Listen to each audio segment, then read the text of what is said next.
વડોદરા શહેરના મકરપુરા સ્થિત મારુતિ કટારિયા શોરૂમમાં ભીષણ આગ લાગતા અફરાતફરીનો માહોલ સર્જાયો। વડોદરા શહેરના મકરપુરામાં મારુતિ કટારિયા શોરૂમમાં અચાનક આગ લાગવાની ઘટના બનતા અફરાતફરીનો માહોલ સર્જાયો હતો।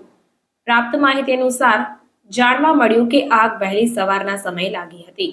શોરૂમમાં રહેતા કર્મચારીઓએ શોરૂમના માલિકને ફોન કરતા તેઓએ ફાયર બ્રિગેડને જાણ કરતા ફાયર બ્રિગેડના લશ્કરો ઘટના સ્થળે દોડી આવ્યા હતા।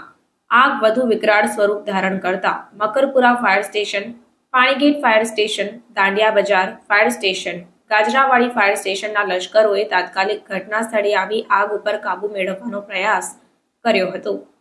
4 ફાયર સ્ટેશનના લશ્કરોએ ફાયર ઓફિસર તથા પોલીસની ટીમ પણ ઘટના સ્થળે દોડી આવી હતી અને આગ લાગવાની ઘટના બનતા આસપાસના લોકો પણ એકત્રિત થઈ ગયા હતા। સતત 5 કલાક થઈ ગયા પરંતુ હજુ પણ આગ પર નિયંત્રણ નથી આવ્યું, ત્યારે આગ પર કાબુ મેળવવાના હાલ પ્રયાસ જારી છે। કયા કારણોસર આગ લાગી તે હજી સુધી અકબંધ છે।